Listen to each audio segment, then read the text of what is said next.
Hello everyone, people, welcome back to the channel.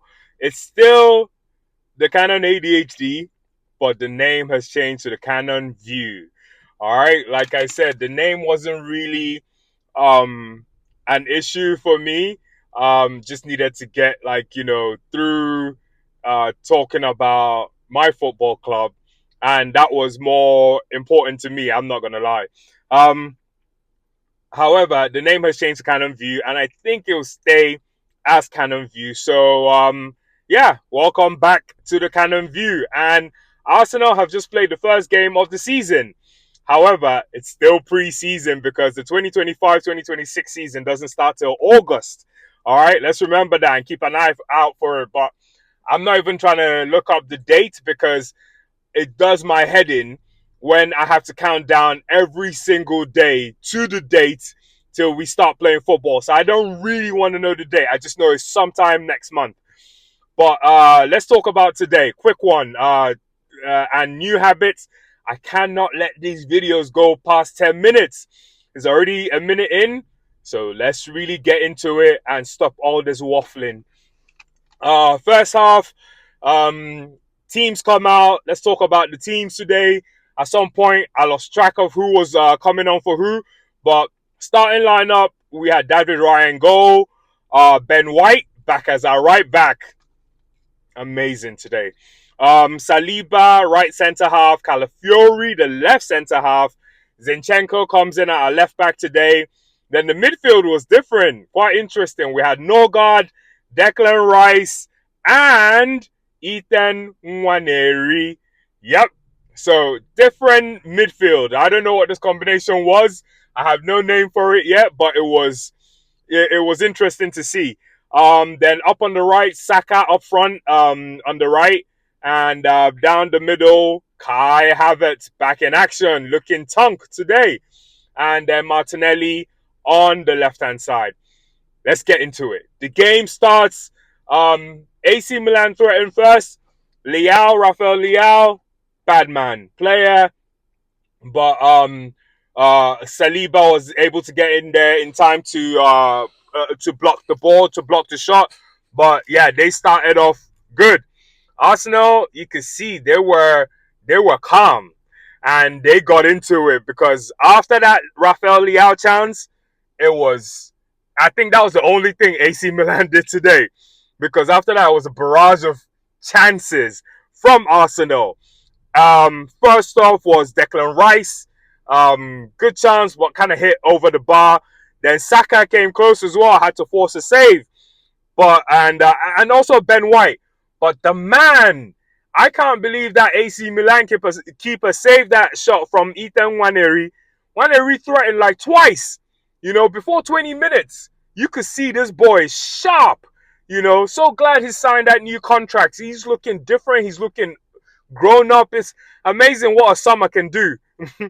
um, but yeah, like I said, Arsenal look calm. Not panicked. You can see that they're ready for the start of the season. Norgard looked alright, but he did lose the ball a little bit or lose his man a few times, but then kind of grew into the game and had the most interceptions than anyone else in the game. But yeah, like I said, Kai Havertz was looking hench. Played a lot of minutes today. Played 79 minutes. Just goes to show that we need that backup striker. In fact, we need a striker because after watching Havertz today, Havertz is not really a striker. Havertz is a second striker. He's a facilitator. He only had one chance on target or one chance at goal, but he was a constant nuisance as he usually is. Um, and yeah, around the 20 odd minutes something, played really good football. You can see he's a bit more, sure of himself, just a little bit of that extra weight gave him that confidence. I don't know. Cut the ball back for Saka. Good chance, just right before the water break. But, couldn't convert at the time. Saka still looking sharp. You can see he's over his injury. He's been training. Saka was looking sharp, man. Um, then Milan playing good football, getting to the 40th minute. They came close, but Calafiori, big man ting, cleared the ball. Calafiori actually impressed today. He showed that he can cover for Gabriel in Gabriel's absence. And I was confident in Calafiori today. So today, we saw more of last year's signings come into their own. And Calafiori came really into his own today. So did Marino. They played really well today. But Calafiori really impressed, and he only played the first half anyway. So uh, then there was a through ball for Martinelli. Couldn't really capitalize. Couldn't catch up with the ball. But uh, I hate to say it again, but of all the players that impressed today, everyone impressed today, including Martinelli. The only person that didn't impress at some point was Norgard, but he made up for it. But Martinelli, just seeing him today, and I want to keep Martin. I don't mind keeping Martinelli, but if we've got to make a sale and it's between Martinelli and Trossard, I'm gonna get out of the way right now. It's got to be Martinelli. Martinelli will fetch better money. He has a higher ceiling. He can go, and the coach will do much better with him. They can play the kind of football that he can thrive, where he can thrive. But Trossard showed something different today. Why we need to keep Trossard. He brings something different. Martinelli has been found out. It's just know that, this guy just pushes the ball. But with that said, as much as I'm going in on Martinelli and not being able to get to the ball, and then just not being that effective as we need in the game, a minute later this guy beats two players clean, the Brazilian way. Nutmegs one, and he's like dragging the ball down the line. Really good football from him. And I'm just gonna stop there and move on because there's a lot to talk about and time's running. Then another good chance, before the half. Kai, he did well to win the ball back. Played Martinelli in, but you could only win a corner from that. Defender, put the ball out. So yeah, Martinelli, not going to go in on him too much. All I can say is if we've got to make a sale, he's the one, and he's going to fetch good money. We've got Trossard, we've got Madueke that's coming now. We've got options, and then Max Stallman that came on today as well. Trust me, we've got options. We can sell someone from that front line and not really feel that bad. It just has to be the right one, and I believe Martinelli has to be that guy. All right, I'm gonna confess this might go over 10 minutes because it's still kind of a bit to go through. And from the corner that we win from that Martinelli, the Kai Havertz playing Martinelli through, Calafiori comes through, heads the ball, great header, but is cleared off the line by the Milan defender. Already beat the goalkeeper, should have scored, but the Milan, they had people on the line, so they cleared it off the line. So and that's it. Calafiori only played that first half, looking good, looking sharp. Cover for Gabriel. He's coming to his own. I'm so happy. Second half, changes galore. Preseason, you know what it is. Martinelli off, Trossard on, Norgard off, Zubimendi came on, Kepa came on for David Raya, Miles Lewis-Kelly came on for Zinchenko, Odegaard came on for Nwaneri, Kivior came on for Calafiori, and then kick off second half. Both sides are threatening, but Saliba saves us at some point. They were through. I'm not going to lie, Milan, they were through and they could have scored, but Saliba, thank God for that guy's pace and control. He's so controlled, and he was able to just kind of put up a block, and we conceded a corner. Nothing came of it anyway. So moving on to the 52nd minute, we score. Yep, we score out of nowhere. But I wish I could get into it a lot more, just to kind of break it down. But Trossard pulls the ball back. Kivior coming in, and Kivior's been showing signs of putting in good crosses lately. Watch out for this man. Actually, Kivior is someone I really don't want us to sell. I want us to sell. I don't mind if we sell Zinchenko, some other guys from that back line, but please, please leave Jakub Kivior alone. Puts in a great cross. Saka, like I said, sharp today. Sharpest I've seen him in months, since before his injury. Today he was sharp. gets one over the defender. Defender doesn't even know where Saka's going, and he's just right in the right place. And then the way he takes the chance, he just kicks the ball into the ground. Keeper has no chance. No, it's that Ozil thing, where they've all kind of learned from him, where they kick the ball into the ground and it just completely neutralizes the keeper or any defense, and they don't know what to do because, the ricochet from the ground, just, puts people off. All right, so to get into it, because we're going past the 10-minute mark, damn. But let's keep going. After the goal, the 56th minute, we win a dodgy corner because that corner, I felt the ref didn't see properly. Yeah, because I think it went off Kai Havertz's head, but still we get that corner. Didn't really make, much of it. But why I bring it up is that Declan Rice is walking over to the corner flag to take the corner kick, and the stadium erupts, and it just sends something down inside of me, in my heart, my belly, that region, this gut region, and it's only love. I'm so glad people show this guy love because I rate this guy so much. Trossard looking good today. I'm not gonna lie, Trossard is a good guy coming off the bench. He's the best person we can have coming off the bench. And I'm sorry, Trossard, that's your position. That's what you do. That's what you're going to be great at. If you go anywhere else, dude, you might do well there, and I wish you well. But trust me, I think stay at Arsenal, be our best 12th man. You're going to be a legend, brother. Anyway, Trossard looking good. Zubimendi looked a bit off the pace, but picked up quicker than Norgard. And you can see why we have this guy. He's like a deep playing playmaker. Can I say that? Anyway, he's able to he's the conductor. He's the orchestra. He's the everything. He's the able to break down lines. I can see if clubs now in the Premier League are trying to play that, every 10 men behind the ball type of thing. Zubimendi, he'll break them down, hopefully. Quickly, let's just finish up. Big characters in the club. You can see, from their temperament and just the way they are composing themselves now, that these are big characters. And I bring this up because some people say Mikel Arteta doesn't like big characters.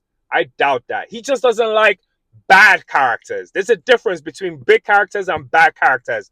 As much as I love Pierre-Emerick Aubameyang, his vibe was bad for the club. We could see it. Sanchez, same thing. Bad vibes.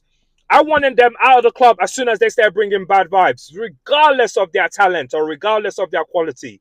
They needed to leave. And that is always the key thing in messing up a team. I'm a big team player. I'm a team leader. I am big on teams. I love teams. And I can tell you categorically, whether it's playing basketball, football, American football, whatever sport I've played, anytime there's a bad vibe on your own side of the team going against the ops, you guys are likely to lose every time. But with that said, just to finish up, Max Dowman. Dear God, I haven't even gone through. Okay, 15 minutes it is or more.